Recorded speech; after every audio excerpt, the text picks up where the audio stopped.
نحمده ونصلي على رسوله الكريم أما بعد فأعوذ بالله من الشيطان الرجيم بسم الله الرحمن الرحيم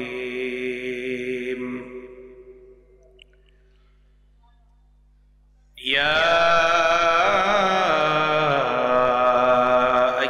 الناس اتقوا ربكم الذي خلقكم من نفس واحدة وخلق منها زوجها وبث منهما رجالا كثيرا ونساء وقال رسول الله صلى الله عليه وسلم كل عين زانية المرأة إذا استعطرت فمرت بالمجلس فهي كذا وكذا يعني زانية أو كما قال عليه الصلاة والسلام اللهم صل على محمد وعلى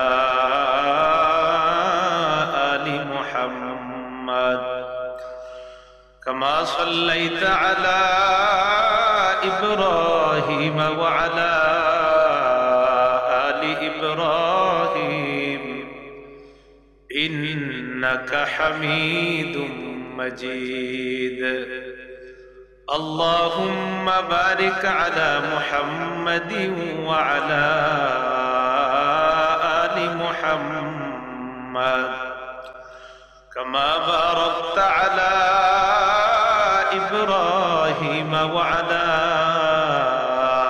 آل إبراهيم إنك حميد مجيد سبحانك لا علم لنا إلا ما علمتنا إنك أنت العليم الحكيم বাসাটি যুব সমাজ ও এলাকাবাসীর উদ্যোগে কবরবাসীদের রূহের মাগফিরাত কামনায় চতুর্থ বার্ষিক ইসলামী মহাসম্মেলনের সম্মানিত সভাপতি হযরত মাওলানা শফিকুর রহমান জালালাবাদী সাহেব শেখুল হাদিস আল জামিআতুল ইমদাদিয়া কিশোরগঞ্জ খতিব ঐতিহাসিক শহীদি মসজিদ কিশোরগঞ্জ আর উলামায়ে কেরাম আলোচনা পেশ করবেন। উপস্থিত হযরত উলামায়ে কেরাম, মুসলমান ভাইয়েরা, পর্দার আড়ালে অবস্থানরত মা বোনেরা, আল্লাহ পাক রব্বুল আলামিনের দরবারে শুকরিয়া আদায় করছি আল্লাহ আমাদেরকে এই মাহফিলে উপস্থিত হওয়ার তৌফিক দান করেছেন বলে আলহামদুলিল্লাহ। সূরা নিসার 1 নম্বর আয়াতে কারিমা তেলাওয়াত করলাম। আল্লাহ পাক রব্বুল আলামিন বলেন ইয়া আইয়ুহান নাসু তাকু রাব্বাকুমুল্লাযী খালাকাকুম মিন নাফসিন ওয়াহিদা।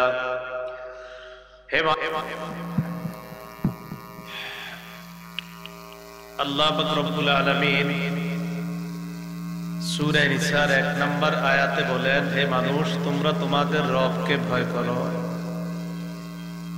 যিনি তোমাদেরকে এক আত্মা থেকে বানিয়েছেন, আদম আলাইহিস সালাতু ওয়াস সালাম। একজন থেকে বানিয়েছেন, তিনি হলেন আদম আলাইহিস সালাতু ওয়াস সালাম। আল্লাহ কিভাবে বানিয়েছেন? আল্লাহ বলেন ওয়া খালাকা মিনহা যাওজাহা, আদম নবী থেকে আল্লাহ তার বিবিকে বানিয়েছেন। ওয়া বাসা মিনহুমা রিজালান কাসীরান ওয়া নিসাআ, আদম এবং হাওয়া তাদের মাধ্যমে আল্লাহ পৃথিবীতে নারী পুরুষের বিস্তার ঘটিয়েছেন। একটা পরিবারের সূচনা হয় স্বামী স্ত্রীকে কেন্দ্র করে।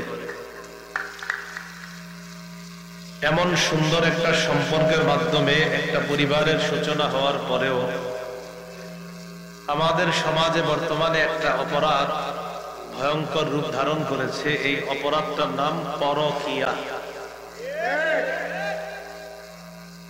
পরকীয়া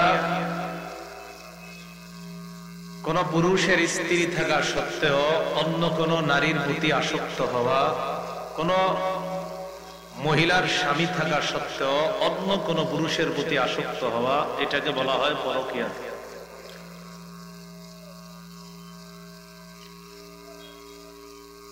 খুব সহজে মনে রাখবো আমরা যে পরকীয়া আমাদের সমাজে বাড়ার কারণ কি, কি কারণে পরকীয়া বাড়ছে, এই অপরাধটা বাড়ার কারণ কি। এক নাম্বার কারণ ইসলামী শিক্ষার অভাব। নারী পুরুষের মাঝে ইসলামী শিক্ষা না থাকার কারণে, সঠিক শিক্ষার অভাবে বিয়ে যে একটা গুরুত্বপূর্ণ বিধান, বিয়ে যে একটা পবিত্র বিধান, এটা তারা ভুলে যায়। সহিহ বুখারীর বর্ণনা 5063 নম্বর হাদিসের বর্ণনা। আনাস রাদিয়াল্লাহু তাআলা আনহুর বর্ণনা, তিনি বলেন, জাআ সালাসাতু রাহতিন ইলা বুয়ুতি আজওয়াজিন নবী সাল্লাল্লাহু আলাইহি ওয়াসাল্লাম। তিন ব্যক্তি রাসূলুল্লাহ সাল্লাল্লাহু আলাইহি ওয়াসাল্লামের স্ত্রীদের ঘর যেখানে, এই ঘরের সামনে এসেছে তিন ব্যক্তি। ইয়াসআলুনা আন ইবাদাতিন নবী সাল্লাল্লাহু আলাইহি ওয়াসাল্লাম। তিন ব্যক্তির উদ্দেশ্য হলো নবীজির বিবি যারা, তাদেরকে নবীর ইবাদত সম্পর্কে জিজ্ঞাসা করা, যে বাহিরে তো নবী যে ইবাদত করে এটা আমরা দেখি, ঘরে থাকলে আল্লাহ রাসূল কি পরিমাণ ইবাদত করে এটা জানার জন্য আপনাদের কাছে আসলাম। ফালাম্মা উখবিরু কান্নাহুম তাকালুহা। যখন নবীজির ইবাদতের ব্যাপারে এই তিন ব্যক্তিকে অবগত করা হলো, এই তিন ব্যক্তি নবীজির ঘরের ইবাদত সম্পর্কে শোনার পর তাদের কাছে নবীর ইবাদত কম মনে হলো। নবীর ইবাদত কম মনে হলো তাদের কাছে, যে নবীজি ঘরে থাকলে এই ইবাদত করে, এটা তাদের কাছে কম মনে হলো, এটাকে তারা কম মনে করল। فقالوا وأين نحن من النبي صلى الله عليه وسلم وقد غفر له ما تقدم من ذنبه وما تأخر। তিনজন বলতে লাগলেন, আমরা কোথায় আর নবীজি কোথায়? নবীজির সাথে তো আমাদের কোনো তুলনাই নাই। আল্লাহ তো তার আগে পরের সমস্ত অপরাধ মাফ করে দিয়েছেন। তার আগে কোনো অপরাধ নাই, যদি থাকতো, পরেও তিনি কোনো অপরাধ করেননি, যদি করতেন অগ্রিম আল্লাহ সব মাফ করে দিতেন। ওই তিনজন এটা বলতেছে, তো ওনার এত ইবাদত করা কি দরকার? তাদের তিনজনের মধ্যে একজন বলল, ক্বালা আহাদুহুম, তাদের একজন বলল, আম্মা আদা।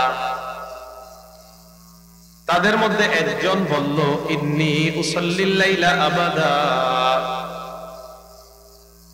আমি সারা রাত নামাজ পড়বো সব সময়।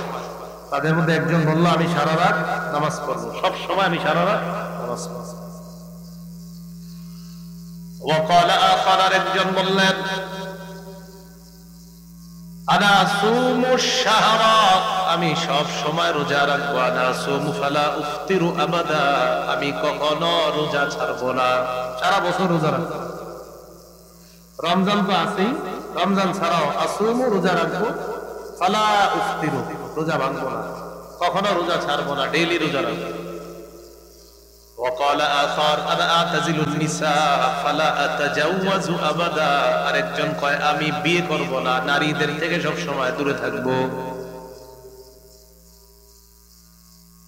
নবীজি বাসায় আসলেন, আল্লাহর নবীকে বলা হলো, ইয়া রাসূলুল্লাহ, তিন ব্যক্তি আপনার ইবাদতের ব্যাপারে জানার পর তাদের তিনজনের এই অভিমত। ফাজা রাসূলুল্লাহ সাল্লাল্লাহু আলাইহি ওয়াসাল্লাম ইলাইহিম, আল্লাহর নবী তাদের কাছে আসলেন। আসার পর তাদেরকে বললেন আনতুমুল্লাযীনা কুনতুম কাযা ওয়া কাযা, তোমরাই কি তারা যারা এমন এমন কথা বলেছ? তোমাদের একজন নাকি বলেছ সারা জীবন রাতের বেলা নামাজ পড়বা, আরেকজন নাকি সারা জীবন রোজা রাখবা, আরেকজন নাকি বিয়ে করবা না। তোমরা এই তিনজন?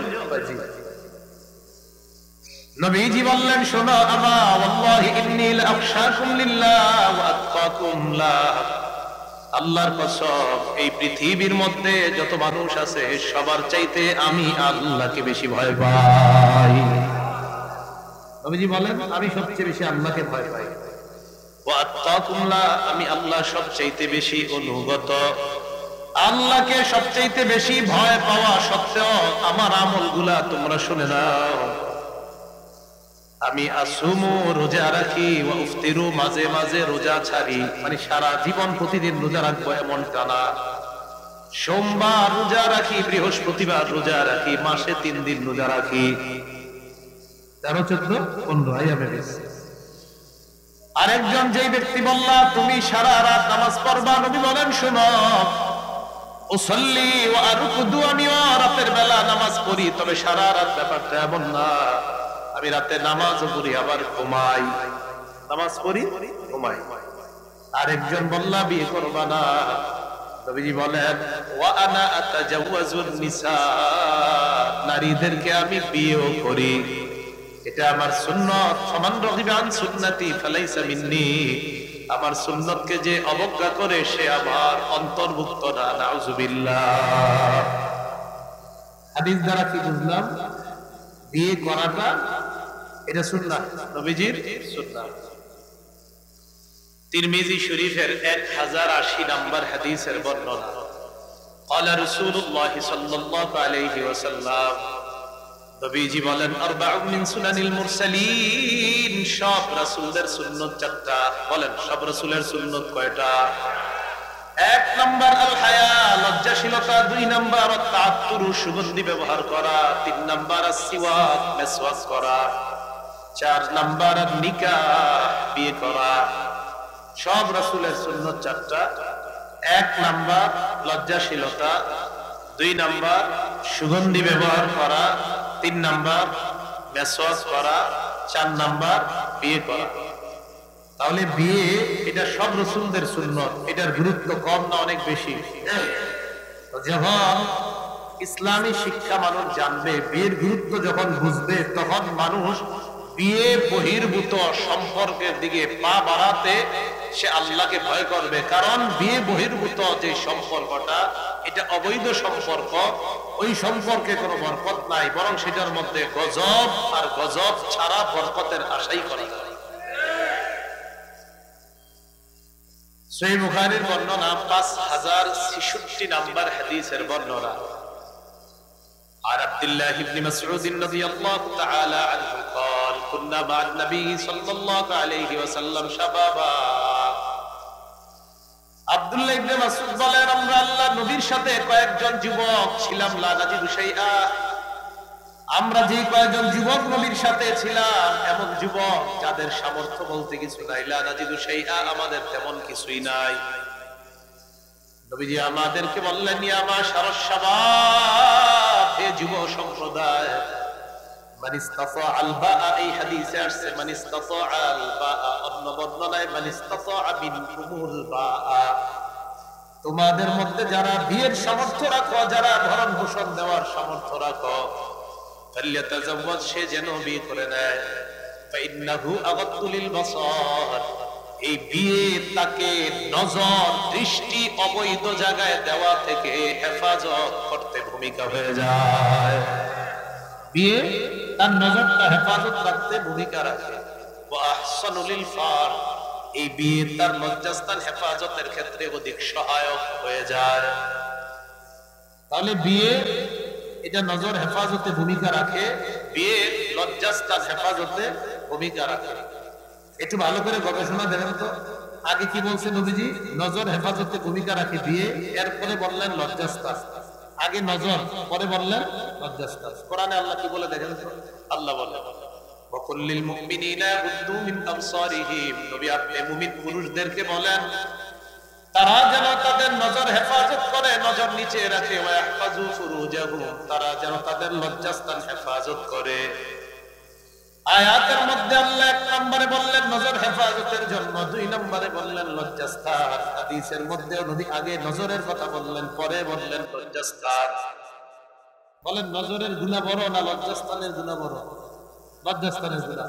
তো গুনাহ বড় যেটা, এটা পরে বললেন কেন, আর নজরেরটা আগে কেন বললেন? ভালো করে বুঝেন। আল্লাহ কোরআনে বললেন নজর হেফাজত আগে, এরপরে বললেন লজ্জাস্থান। হাদিসের মধ্যে নবী বললেন বিয়ে করো, বিয়ে করলে তোমার নজর হেফাজত থাকবে, লজ্জাস্থান হেফাজত থাকবে। হাদিসের আয়াত গবেষণা করলে বোঝা যায় লজ্জাস্থান গুনাহ করার জন্য ভূমিকা রাখে নজর। নজর যে একটা গুনাহের দিকে তাকানোর পর তখন তার মাঝে ঝামেলা সৃষ্টি হয়, তখন লজ্জাস্থান গুনাহ করে। তাই আগে বললেন নজর, নজর হেফাজত করে নাও, লজ্জাস্থান হেফাজত অটোমেটিক সহজ হয়ে যায়। এই জন্য আগে বললেন নজর, পরে বললেন লজ্জাস্থান।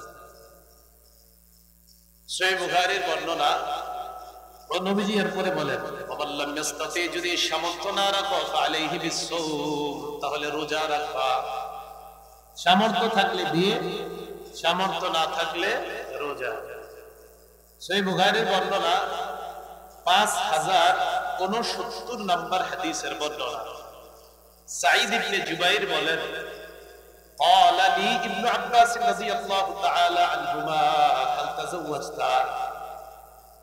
সাঈদ ইবনে জুবাইর বলেন আব্দুল্লাহ ইবনে আব্বাস আমাকে বললেন তুমি কি বিয়ে করেছো? আমি জবাব দিলাম না, আমি বিয়ে করি নাই। আব্দুল্লাহ ইবনে আব্বাস বললেন তাজাওয়াজ, তাড়াতাড়ি বিয়ে করো। فإن خير هذه الأمة أكثر فإن خير هذه الأمة، কারণ এই উম্মতের সবচাইতে শ্রেষ্ঠ যে মানুষটা, এই উম্মতের সবচাইতে শ্রেষ্ঠ যে মানুষটা, তিনি তারও সবচেয়ে অধিক সংখ্যক বিবি ছিলেন, মানে তিনিও অধিক বিয়ে করেছেন। এই উম্মতের সর্বশ্রেষ্ঠ যে মানুষটা, তিনি অধিক বিয়ে করেছেন, তিনি একাধিক বিয়ে করেছেন, আর তুমি এখনো বিয়ে করো নাই। সাঈদ ইবনে জুবাইরকে আব্দুল্লাহ ইবনে আব্বাস বললেন বিয়ে করো। এই উম্মতের সর্বশ্রেষ্ঠ যিনি, তিনি একাধিক বিয়ে করেছেন, আর তুমি এখনো বিয়ে করো নাই, তাড়াতাড়ি বিয়ে করো। তাহলে বোঝা গেল যে বিয়ে ছাড়া যিনি আছেন তাকে আব্দুল্লাহ ইবনে আব্বাস বললেন তাড়াতাড়ি বিয়ে করো। এটা কেন? বিয়ে মানুষকে গুনাহ থেকে বাঁচায়। সহিহ বুখারীর বর্ণনা 5078 নম্বর হাদিসের বর্ণনা। এই হাদিসের বর্ণনাকারী আম্মা জান আয়েশা সিদ্দিকা রাদিয়াল্লাহু তাআলা আনহা, আনা আয়েশা সিদ্দিকা রাদিয়াল্লাহু তাআলা আনহা, আম্মা জান আয়েশা সিদ্দিকা রাদিয়াল্লাহু তাআলা আনহার বর্ণনা, তিনি বলেন ক্বালা রাসূলুল্লাহ সাল্লাল্লাহু আলাইহি ওয়াসাল্লাম, নবীজি সাল্লাল্লাহু আলাইহি ওয়াসাল্লাম বলেন আয়েশা ইন্নী উরিতুকি ফিল মানামি মাররাতাইন, আমি স্বপ্নে দেখলাম তোমাকে দুইবার। আমাকে স্বপ্ন যুগে তোমাকে দুইবার দেখানো হয়েছে। স্বপ্ন যুগে তোমাকে আমাকে দুইবার দেখানো হয়েছে, স্বপ্নে আমি তোমাকে দুইবার দেখছি। ফাইদা রাজুলুন ইয়াহমিলুকি ফি সারিফাতি হারির, আমি দেখলাম এক ব্যক্তি ইয়াহমিলুকি ফি সারাফাতি হারিরিন, একটা রেশমের কাপড়ে পেঁচায়া তোমারে কই জানি নিয়ে যায়। আমি স্বপ্নে দেখলাম আয়েশা একজন তোমাকে রেশমের কাপড়ের মধ্যে পেঁচায়া কোথায় যেন নিয়ে যায়। ওই ব্যক্তি যখন আমাকে দেখলেন, দেখার পর ফায়াকুলু, আমাকে বললেন হাদিহি ইমরাআতু, এটা আপনার বিবি। স্বপ্নে রেশমের কাপড়ে তোমাকে পেঁচিয়ে কোথায় নিয়ে যাচ্ছে, আর আমাকে বললেন এটাই তোমার বিবি। ফাআকশিফুহা, আমি রেশমের কাপড়টা সরাইলাম। সরানোর পর দেখলাম ফাইদা হিয়া আনতি, আমি দেখলাম রেশমের কাপড়ের মধ্যে তুমি। ফাকুলু, আমি বললাম ইয়াকুন হাযা মিনাল্লাহ, এই স্বপ্ন যদি আল্লাহর পক্ষ থেকে হয়ে থাকে, ইউজিহি, তাহলে অচিরেই আল্লাহ এই স্বপ্নের বাস্তবায়ন করবেন, মানে আয়েশাকে আমার বিবি বানাবেন। এটা বিয়ের পরে আর কি আম্মা জান আয়েশাকে বলছে, আয়েশা বিয়ের আগে আমি তোমারে দুইবার স্বপ্ন দেখছি। আমি দেখলাম একজনের রেশমের কাপড়ে পেঁচায় তোমারে নিয়ে যায়, আমারে দেখে বললেন এটা আপনার বিবি। এই কথা বলার পর আমি বললাম আমি রেশমের কাপড় সরাইলাম, দেখলাম এটা তুমি, আর বললাম যদি এই স্বপ্ন আল্লাহর পক্ষ থেকে হয়ে থাকে, ইউমজিহি, আল্লাহ এটার বাস্তবায়ন ঘটাবেন। আল্লাহ এটা কি করবেন? বাস্তবায়ন ঘটাবেন। তাই হয়েছে। পরবর্তীতে আম্মা জান আয়েশা সিদ্দিকা রাদিয়াল্লাহু তাআলা আনহাকে পরবর্তীতে আল্লাহ রাসূল সাল্লাল্লাহু আলাইহি সাল্লাম বিয়ে করেছিলেন। এই হলো বিয়ের গুরুত্ব। এই হাদিসগুলোর দ্বারা আমাদের কাছে স্পষ্ট হয়ে যায়। তো বললাম পরকীয়ার এক নাম্বার কারণ ইসলামী শিক্ষার অভাব।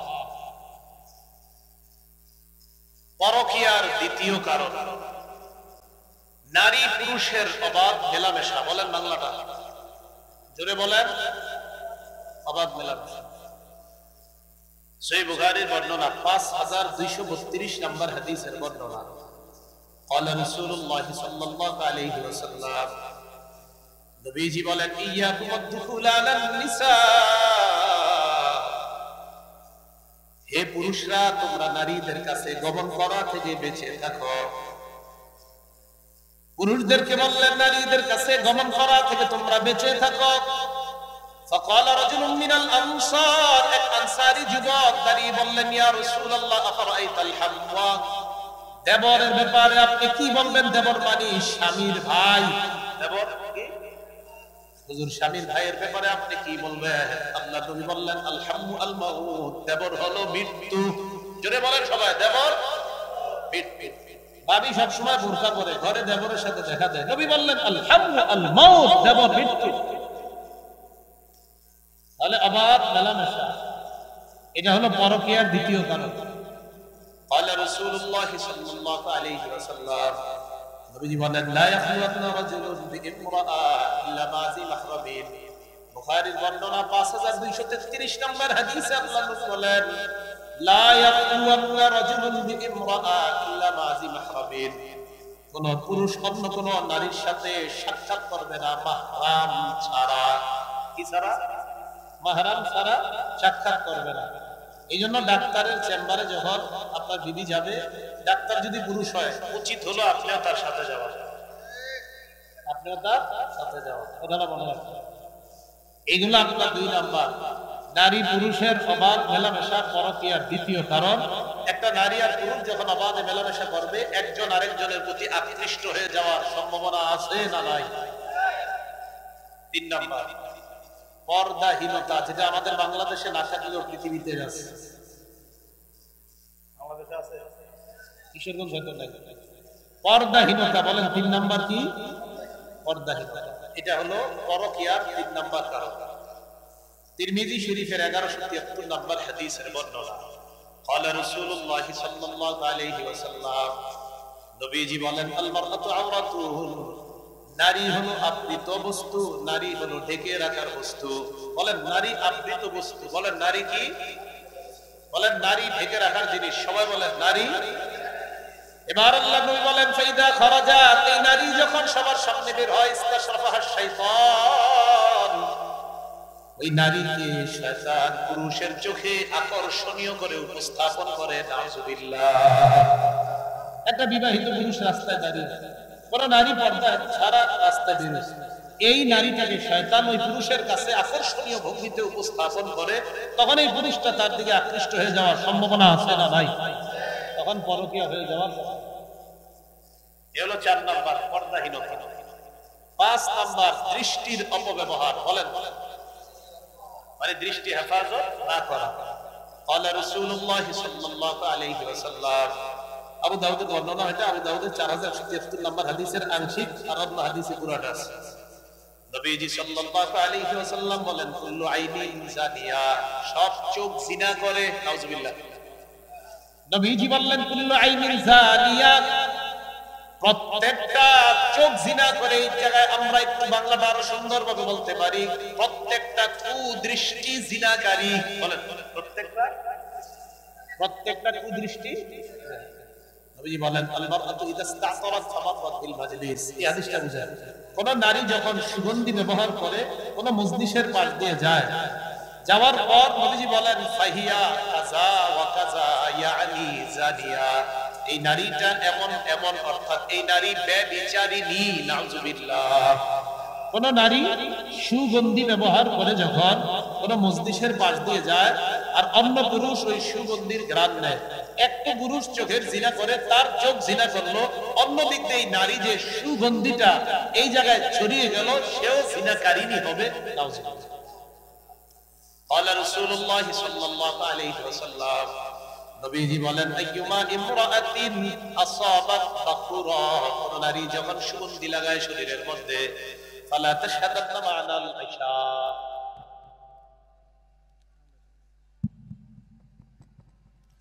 কোন নারী যখন সুগন্ধি লাগায় শরীরে, ফালা তাশহাদাতনা মা'নাল ইশা, ওই নারী যেন এশার নামাজে না আসে। নবীজি হাদিসের মধ্যে বলছেন এটা কেন? ওই সময় তো আপনার নারীরাও জামাতে যেতেন, এখন আবার নারীরা জামাতে যাওয়া, বর্তমান যে পরিস্থিতি আপনার ফিতনার পরিস্থিতিতে এখন মুফতি সাহেবদের কাছ থেকে যেতে হবে, তাদের কাছে গিয়ে ফতোয়া এনে যে কোন পরিস্থিতিতে কিভাবে মসজিদে যাওয়ার অনুমতি হতে পারে নারীদের, এটা অনেক গবেষণার বিষয়, এটা অবশ্যই লিখিত ফতোয়া লাগবে। আর কিছু মসজিদ এমন যদি তৈরি হয় যেখানে নারীর রাস্তা আলাদা, নারী কোন দিক দিয়ে আসে পুরুষ জানতেও পারে না, এই জাতীয় মসজিদ বাংলাদেশে কোথায় পাবে? তো যাই হোক, বলছিলাম নবীজি বললেন যারা সুগন্ধি ব্যবহার করে তারা যেন না আসে সালাত, এশার নামাজ না আসে। কেন? সেখানে তাদের ঘ্রাণের কারণে ঝামেলা হয়ে যেতে পারে। তাহলে সুগন্ধি ব্যবহার করে অন্য পুরুষ যদি সেই সুগন্ধির ঘ্রাণ নেয়, একটা পুরুষ জিনা করলো, অন্য দিক দিয়ে ওই নারীকেও নবীজি জিনাকারিনী বললেন। তাহলে 5 নাম্বার দৃষ্টির গুনাহ, কুল্লু আইনিন জানিয়া, প্রত্যেকটি দৃষ্টি জিনাকারী। 6 নাম্বার, এখন বলেন যে বিষয়টা বুঝাইতে চাই, চোখ দিয়ে কোন নারীর দিকে তাকানোর পর আকর্ষণ হয় কি হয় না, এটা পরকীয়ার 5 নাম্বার কারণ, চোখের অপব্যবহার। 6 নাম্বার কারণ কথা বলা। বলেন কি বলা? মাশাআল্লাহ, ফোন আসছে একদিন আপনার কাছে, একজন বিবাহিত 3-4টা সন্তানের বাবা, ফোন আসার পর উপাস থেকে কি যেন একটা কণ্ঠ পেয়েছেন, শুরু হয়ে গেল আপনার কথাবার্তা। এই যে আপনি কথা শুরু করলেন, এটাও আপনি পরনারীতে আসক্তি হয়ে যাওয়ার একটা কারণ হবে। সহিহ বুখারীর বর্ণনা 6243 নম্বর হাদিসের বর্ণনা, قال رسول الله صلى الله عليه وسلم, নবীজি বলেন, কুতিবা আলা ইবনি আদম নাসিবুহু মিনাজ জিনা মুদরিকুন লা মুহালা মুদরিকুন যালিকা লা মুহালা। আল্লাহ নবী বলেন, আদম সন্তানকে জিনার পরীক্ষা দ্বারা পরীক্ষা করা হবে, এই পরীক্ষায় সবাই পড়বে, কোনো সন্দেহ নাই। এবার নবী বলেন, আল আইনান তাজনিয়ান, 2 চোখ জিনা করে, জিনা হুমা আন্নাজ, এই 2 চোখের জিনা হলো দেখা। বলেন 2 চোখ কি করে? জিনা করে। 2 চোখের জিনা হলো কি? দেখা। এরপর নবী বলেন, ওয়াল লিসান জিনাকুল কালাম, এই জিহ্বার জিনা হলো কথা বলা। বলেন জিহ্বার জিনা কি বলা? কথা বলা। ওয়াল উযুনান জিনাহুমা আল ইস্তিমা, এই 2 কানের জিনা হলো কথা শ্রবণ করা। যার সাথে দেখা দেওয়া হারাম, তার কথা শ্রবণ করাও হারাম। আন্দাজি হুদাই আপনি খালি কথা কন, রাতের পর রাত আপনাকে খুব ভালো লাগছে, কথা ভালো লাগছে, হুদাই শুরু করলেন পেছান। ওয়াল উযুনান, 2 কান, জিনাহুমা আল ইস্তিমা, 2 কানের জিনা হলো শোনা, এমন কথা যেটা শোনা আপনার জন্য জায়েজ নাই। আপনি শরম করেন, আপনার না 2-3টা সন্তান আছে। ওয়াল ইয়াদ জিনাহা আল বাত, হাতের জিনা হলো স্পর্শ করা। ওয়াল রিজ জিনাহা আল খুতা, পায়ের জিনা হলো হেঁটে যাওয়া। ওয়াল কলবু ইয়াতামান্না ওয়া ইয়াশতাহি, অন্তর কল্পনা করে অপরিচিত একটা মেয়ের সাথে কথা বলে রাতের বেলা বিছানায় মাথা লাগিয়ে চিন্তা করলেন, না জানি দেখতে কেমন, এটা কলবের জিনা। ওয়াল ফারজু ইউসাদ্দিকুহু যালিকা ওয়া ইউকাযযিব, লজ্জাস্থান এটাকে বাস্তবায়ন করে। নাউযুবিল্লাহ। তাহলে 6 নাম্বার পরকীয়ার কারণ কথা বলা।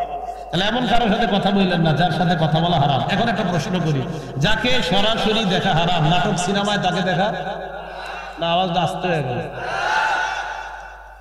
কারণ অনেকে আপনারা 5 ওয়াক্ত নামাজ পড়েন, এরপরে রাতের বেলা শুয়ে শুয়ে চিন্তা শয়তান এসে একটু সাথে সাথে আল্লাহকে স্মরণ করবেন। কাকে?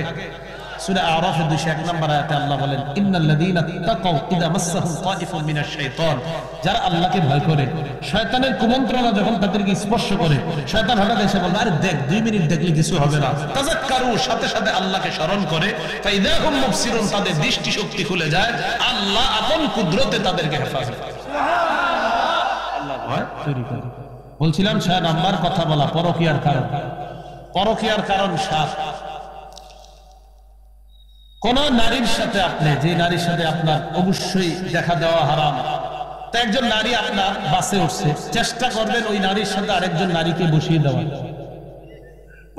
চেষ্টা করবেন। অথবা আপনি বসলেন, কোন নারী আপনার পাশে এসে বসলো, আপনি চেষ্টা করবেন যথাসম্ভব নিজের দূরে রাখা, যেন স্পর্শ না হয়। কি ভাই কথা বুঝে আসছে? 7 নাম্বার, একজন আরেকজন যার সাথে দেখা দেওয়া হারাম, তো এইভাবে স্পর্শ হওয়ার কারণেও অন্তরের মধ্যে শয়তান ঝামেলা সৃষ্টি করতে পারে। এই স্পর্শ এটাও পরকীয়ার 7 নাম্বার কারণ, যে হঠাৎ কোন একজন কারো সাথে, যার সাথে আপনার দেখা দেওয়া হারাম, কোনোভাবে তার শরীর আপনি স্পর্শ হয়ে গেল, নাউজুবিল্লাহ, আল্লাহ হেফাজত করেন, এটার কারণে হয়ে যেতে পারে ঝামেলা। নবীজির বিবি বলেন, মা মাসাত ইয়াদু রাসূলিল্লাহ সাল্লাল্লাহু আলাইহি সাল্লাম ইয়াদা ইমরাআ, নবীর হাত কখনো কোন নারীর হাত স্পর্শ করে নাই। নবী বলেন, লা উসাফিহান নিসা, লা উসাফিহুন নিসা আবাদা, কোন নারীর সাথে আমি কখনো মুসাফা করি না। লা আমুসু ইমরাআ, আমি জিন্দেগিতে লা আমাসু ইমরাআ, কোন নারীকে স্পর্শ করি না। নবীর বিবি বলেন, গায়রা আন্নাহু বায়াহুন্না বিল কালাম, নবী নারীদেরকে বায়াত দিতেন কথার মাধ্যমে, স্পর্শ করার মাধ্যমে না। যারা এইভাবে নারীদের বায়াত নেয় আর এইভাবে বাহ বাহ সাবাস দেয়, এরা ভণ্ড, প্রতারক। কোন সন্দেহ। নবীজি কোন নারীকে স্পর্শ করছে? সুবহানাল্লাহ, কি নতুন স্টাইলের বায়াত, জায়েজ নাই। তাহলে নারীর সাথে নবী বায়াত কিভাবে নিছে? কথা, চুরি করবা না, জিনা করবা না, সন্তান হত্যা করবা না, এইগুলো বইলেই নবী বলছেন এগুলাই তোমাদের বায়াত হয়ে গেছে। এগুলো 7 নাম্বার। 8 নাম্বার, কোন নারী একা সফরে বের হয়েছে, একা সফরে বের হয়েছে, এই নারী অন্য আরেকটা পুরুষ তার পাশে এসে বসছে, লম্বা সময় সফর করছে। এই একা সফর করার কারণে দুইজনের মাঝে ঝামেলা হয়ে যেতে পারে। রাসূলুল্লাহ সাল্লাল্লাহু আলাইহি সাল্লাম বলেন, লা তুসাফিরুল মারআ, কোন নারী যেন সফর না করে, ইল্লা মা'যি মাহরামিন, মাহরাম ছাড়া কোন নারী সফর করবে না। আমার নবী যেটা নিষেধ করছে, এটা যদি কেউ করতে যায় ঝামেলা হবে। কোন নারী মাহরাম ছাড়া কি করবে না? সফর করবে না। এরপরে নবী বলেন, ওয়ালা ইয়াদখুল আলাইহা রাজুলুন ইল্লা মা'আহা মাহরাম, কোন নারীর কাছে কোন পুরুষ আসবে না দেখা করতে, ওই নারীর সাথে যদি মাহরাম না থাকে। আল্লাহ বুঝার তৌফিক দান করেন। তাহলে 8 নাম্বার কারণ, একাকী কোন একটা নারী সফর করা, তার উপর কারো না কারো কুদৃষ্টি পড়ে যেতে পারে। 9 নাম্বার, কোন নারী তার স্বামী বিদেশে আছে, বিদেশে, অথবা তার স্বামী অন্য কোথাও চাকরি করে, এই নারীর কাছে কোন পুরুষ গমন না করা। বিদেশে আছে এই নারী, স্বামী বিদেশে আছে, এই স্বামী বিদেশে থাকাটাও কোন কোন নারী আপনার আল্লাহ না করেন অন্যায় কোন সম্পর্কে লিপ্ত হয়ে যাওয়ার কারণ হয়ে যেতে পারে। قال رسول الله صلى الله عليه وسلم, নবীজি বলেন, লা তাজিদু আলাল মুযিবাত, যাদের স্বামী দূরে আছে, প্রবাসে আছে, তাদের কাছে তোমরা প্রবেশ করবা না। কি বললেন? লা তালিজু আলাল মুযিবাত, যাদের স্বামী প্রবাসে আছে তাদের কাছে তোমরা প্রবেশ করবা না। ফাইন্না শাইতান ইয়াজরি মিন আহাদিকুম মাজরাদ দাম, শয়তান তোমাদের রক্তের শিরা উপশিরায় চলে। সাহাবারা বললেন, মিন কা ইয়া রাসূলুল্লাহ, হুজুর আপনার রক্তের শিরা উপশিরায় শয়তান চলে কিনা? নবীজি বললেন, আমার রক্তের শিরা উপশিরায়ও চলে। এরপরে কি বলে? ওয়ালাকিন্নাল্লাহ আ'আনানি ফাসলাম, আল্লাহ আমাকে সাহায্য করে শয়তানের বিরুদ্ধে আমি নিরাপদ থেকে যাই। শয়তানের মোকাবেলা আল্লাহ আমারে সাহায্য করে, আমি নিরাপদ থাকি। তাহলে যার স্বামী দূরে আছে, সে ওই মহিলার কাছে না যাওয়া, ওই মহিলার কাছে যাওয়া মহিলাটাকে আপনি ফিতনায় ফেলানোর একটা ষড়যন্ত্র করা, এটা না করা। এই 9 নাম্বার পরকীয়ার কারণ। পরকীয়ার কারণ 10, কোন নারী আঁটো-সাঁটো পোশাক পরে অন্য পুরুষদেরকে আকৃষ্ট করা। আপনি এমন পোশাক পরে বের হলেন, একটা পুরুষ আপনার দিকে তাকাইলো, এখন ওই পুরুষ তাকানোর পর তার ভিতরে বিভিন্ন ঝামেলা সৃষ্টি হতে পারে। নাউজুবিল্লাহ মিন যালিক। আঁটো-সাঁটো পোশাক এটা নিষেধ। বাচ্চাদেরকেও, আপনার বাচ্চা মেয়েদেরকেও পাতলা পোশাক পরানো, এটাও ঠিক না। আম্মা জান আয়েশা সিদ্দিকার ভাতিজি হাফসা বিনতে আব্দুর রহমান, তিনি আম্মা জান আয়েশা সিদ্দিকার কাছে আসছে। দাখালাত হাফসা বিনতে আব্দুর রহমান আলা আয়েশা রাদিয়াল্লাহু তাআলা আনহা, হাফসা বিনতে আব্দুর রহমান আম্মা জান আয়েশা সিদ্দিকার কাছে আসছে। দেখেন, ওয়া আলাইহা খিমারুন রাকিক, ভাতিজির গায়ে একটা পাতলা ওড়না। ভাতিজির গায়ে কি ছিল? একটা আম্মা জান আয়েশা সিদ্দিকা রাদিয়াল্লাহু তাআলা আনহা যখন পাতলা ওড়না দেখলেন শাক্কাত আয়েশা, আম্মা জান আয়েশা সিদ্দিকা ওই পাতলা ওড়না টেনে টুকরা টুকরা করে ফেললেন। সারা দুনিয়ার নারীদেরকে জানায় দেন তোমরা কাদেরকে মডেল মানো। আম্মা জান আয়েশা সিদ্দিকার সামনে দাঁড় করায় দাও দুনিয়ার সব মডেলদেরকে, কোন মডেলের ছাওয়াও থাকবে না আম্মা জানের সামনে। এত সুন্দরী বানিয়েছিলেন আল্লাহ তাআলা আম্মা জান আয়েশা সিদ্দিকাকে। কাকে আপনারা মডেল মানেন? সেই আম্মা জান পাতলা পোশাক দেখা কাইটা টুকরা টুকরা করে ফেলেন। এরপরে কি করলেন? কাসাথা খিমারান কাসিফা, ভাতিজির গায়ে একটা মোটা কাপড় ঝুলিয়ে দিছে। সুবহানাল্লাহ। ভাতিজি কিন্তু ছোট্ট মেয়ে, এই ছোট্ট মেয়েটাকে মোটা একটা ওড়না পরায় দিছে। তাহলে 11 নম্বর, 11 না 10 নম্বর আটো শাটো পোশাক। বাচ্চাদেরকে যেখানে নিষেধ চিন্তা করেন সেখানে বড়দের কি অবস্থা? আল্লাহ রাসূলুল্লাহ সাল্লাল্লাহু আলাইহি ওয়াসাল্লাম নবীজি বলেন সিলফান মিন আহলিন নার লাম আরাহুমা, দুই শ্রেণীর জাহান্নামীদেরকে আমি দেখি নাই। কয় শ্রেণী? এখন এই দুই শ্রেণীর কথা বলার পর আপনারা বললেন নবীজি দেখে নাই, আমরা হয়তো দেখবো, এখন হয়তো দেখি নাই। নবীজি কি বলে দেখেন? 1 নাম্বার কওমুন মাহুম সিয়াতুল কাযনাবিল বাকাদ ইয়াদরিবুনা বিহা বিন-নাস। 1 নাম্বার ওই মানুষগুলা যারা নিজেদের কাছে চাবুকের মতো লাঠি রাখা মানুষকে জুলুম করবে, অত্যাচার করবে। চাবুকের মতো লাঠি রাখবে আর অন্যায়ভাবে মাজলুমদেরকে আন্দাজে শুধু জুলুম করবে। এটা হলো 1 নাম্বার। 2 নাম্বার ওয়ানিসাউন কাসিয়াতুন আরিয়াত মুমিলাত মাইলাত। নবী বলেন আরেক শ্রেণী এমন নারী যারা পোশাক পরার পরেও তারা অর্ধালুঙ্গ, পোশাক পরার পরেও তারা অর্ধালুঙ্গ, পোশাক পরবে পরার পরেও তারা অর্ধ উলঙ্গ। এটা আবার কেমন? পোশাক পরলে আবার উলঙ্গ হয় কিভাবে? নবী কয় এমন পোশাক মুমিলাত, যেই পোশাকে অন্য পুরুষকে নিজের দিকে আকৃষ্ট করে, মাইলাত নিজেও অন্য পুরুষের দিকে আকৃষ্ট হয়। নবী বলেন এই নারীদেরকে আমি দেখি নাই, আমরাও দেখি নাই। নবীজি দেখে নাই তো বলছে দেখবে ভবিষ্যৎ প্রজন্ম। আমরা কি ভবিষ্যতের অপেক্ষা করব? তাহলে ওই শ্রেণী আছে। তাহলে 8 পোশাকের অপেক্ষা দরকার নেই, এখনই চলছে। এটা হলো 11 10 নাম্বার কারণ পরকীয়া। 8 পোশাক। নবী বললেন দুই শ্রেণীর জাহান্নামী। দ্বিতীয় শ্রেণী হলো যারা এমন পোশাক পরে যে পোশাক পরার কারণে অর্ধ উলঙ্গ মনে হবে, যারা অন্যকে আকৃষ্ট করে, নিজে অন্যদিকে আকৃষ্ট। 11 নাম্বার জোর করে বিয়ে দেওয়া। কি বললাম? একটা জোর করে একটা মেয়ের বিয়ে দিয়ে দিয়েছেন আপনি, টাকা পাইছেন ছেলের, বাস বিয়ে দিয়ে দিয়েছেন জোর করে, মেয়ের মত নেন না। নবীজির যুগে এরকম একটা ঘটনা ঘটছে। মুসনাদ আহমদের বর্ণনা 6 নম্বর খন্ড 316 নম্বর পৃষ্ঠা। এক মেয়ে আসছে আম্মা জান আয়েশা সিদ্দিকার কাছে। আসার পর বলে আম্মা জান ইন্না আবি যাওয়াজানি মিন ইবনি আখিহি ওয়া আনা কারিহা। আম্মা জান আয়েশা সিদ্দিকা রাদিয়াল্লাহু তাআলা আনহাকে বললেন আম্মা জান আমার আব্বা আমাকে আমার চাচাতো ভাইয়ের সাথে জোর করে বিয়ে দিয়ে দিয়েছে, আমি এই বিয়েতে মত ছিল না।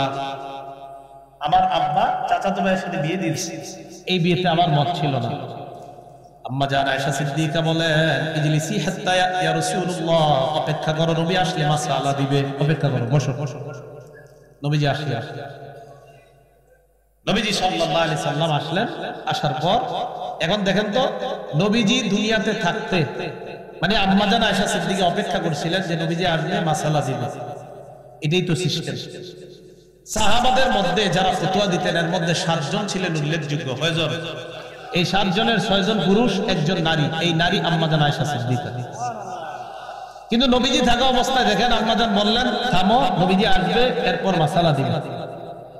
এখান থেকে বোঝা যায় মুফতি বাংলাদেশের মধ্যে উলামায়ে কেরাম, পৃথিবীতে মুফতিরা থাকতে, আলেমরা থাকতে যদি অন্য জায়গা থেকে মাসআলা নিতে চান বিপদে পড়বেন। তুমি বসো, নবীজি আসবে। তো নবীজি আসছে।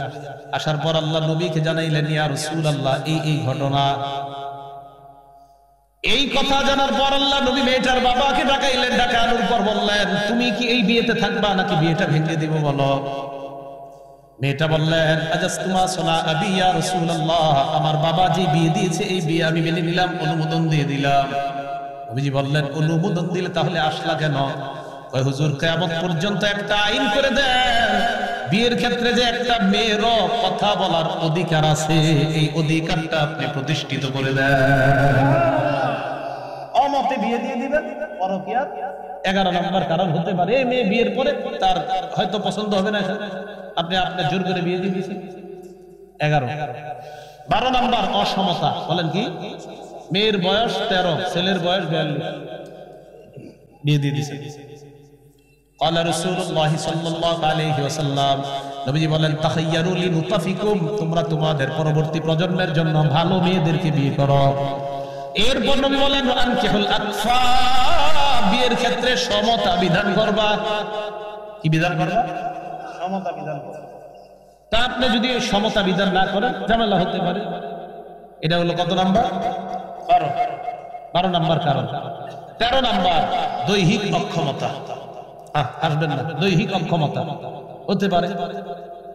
দুইজনের মধ্যে কারো একজনের সমস্যা হতে পারে। এই সমস্যা হওয়ার পরে কি করে? পরিবারেরও জানায় না, ডাক্তাররাও জানায় না। বাস তখন সমস্যা যদি পুরুষের হয় তো নারী অন্য জায়গায় আসক্তি হয়ে যেতে পারে, যদি নারীর হয় পুরুষ অন্য জায়গায় আসক্তি হয়ে যেতে পারে। অথচ বিষয়গুলো হলো আপনার পরিবারকে জানানো দরকার ছিল, ডাক্তারের কাছে যাওয়া দরকার ছিল। এটা না করে হয়ে যায় উল্টাটা। এটা দৈহিক অক্ষমতা, এটাও পরকীয়ার একটা কারণ। এটা 13 নাম্বার। এই জন্য যাদের দৈহিক শক্তির প্রয়োজন আল্লাহর কাছে দোয়া করবেন, এক ইস্তেগফার বেশি বেশি করবেন। আর নববী আপনার চিকিৎসা মধু কালিজিরা প্রতিনিয়ত সেবন করেন, খেজুর সেবন করেন, খেজুর খান আর আপনি কিসমিস খান, প্রতিনিয়ত খান। এগুলা নববী এটা রাসূল সাল্লাল্লাহু আলাইহি সাল্লাম সাহাবাদের থেকে এইগুলা চিকিৎসাগুলো এটা করেন। আবু দাউদের 1554 নম্বর হাদিসের মধ্যে আসছে রাসূল সাল্লাল্লাহু আলাইহি সাল্লাম বলেন আল্লাহুম্মা ইন্নী আউযু বিকা মিনাল বারাস, আল্লাহ আমি আপনার কাছে শ্বাস রোগ থেকে পানা চাই, ওয়াল জুজাম কুষ্ঠ রোগ থেকে পানা চাই, ওয়া মিন সাইয়্যিল আসকাম, আল্লাহ বারাসি ওয়াল জুনুনি আমি পাগলামি থেকে পানা চাই, ওয়া জুজাম কুষ্ঠ রোগ থেকে পানা চাই, ওয়া মিন সাইয়্যিল আসকাম দুনিয়ার যত রোগ আছে আল্লাহ সব রোগ থেকে আপনার কাছে পানা চাই। আবার বলছি আমি আল্লাহুম্মা ইন্নী আউযু বিকা মিনাল বারাস ওয়াল জুনুনি ওয়াল জুজাম ওয়া মিন সাইয়্যিল আসকাম, কোন বর্ণনায় ওয়া সাইয়্যিল আসকাম। এই দোয়াটা করা যায়। আরেকটা হলো আপনার পুষ্টিহীনতার কারণে ঝামেলা হইতে পারে শারীরিক, এজন্য পুষ্টির জন্য আল্লাহর কাছে দোয়া করবেন। আবু দাউদ শরীফের 1547 নম্বর হাদিসে আছে নবীজি আল্লাহর কাছে দোয়া করতেন আল্লাহুম্মা ইন্নী আউযু বিকা মিনাল জু', আল্লাহ আমি আপনার কাছে ক্ষুধা থেকে পানাহ চাই। কি থেকে? ক্ষুধা থেকে। বাসে চলতেছেন, হোটেলও নাই, কিচ্ছু নাই, খিদা লাগছে কররা, বাস দোয়া চালানো এটা আল্লাহুম্মা ইন্নী আউযু বিকা মিনাল জু', আল্লাহ ক্ষুধা থেকে আপনার কাছে পানাহ চাই। কেন? নবীজি সাল্লাল্লাহু আলাইহি সাল্লাম বলেন আল্লাহ ফা ইন্নাহু বিসাদ রাজি', ক্ষুধা হলো নিকৃষ্ট শয্যা সঙ্গী। কি বললাম? ক্ষুধা হলো নিকৃষ্ট শয্যা সঙ্গী। রাতে যদি ক্ষুধার্ত অবস্থায় ঘুমান, ঘুম আর আসবে না। ক্ষুধা হলো নিকৃষ্ট শয্যা সঙ্গী। দেখছেন আমাদের নবীজি কত সুন্দর কথা বলেন।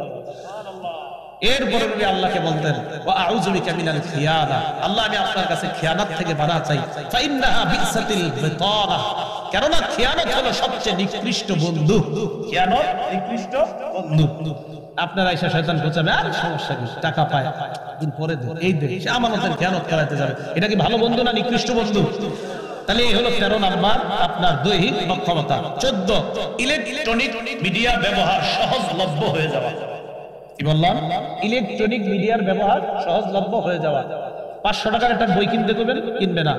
550 টাকা দিয়ে জিবি কিনতে করবেন, কিনবে। এমবি কিনতে বলবেন, কিনবে। সহজলভ্য হয়ে যাওয়া ইলেকট্রনিক মিডিয়ার অপব্যবহার। 15 নাম্বার পশ্চিমা সংস্কৃতি গ্রহণ।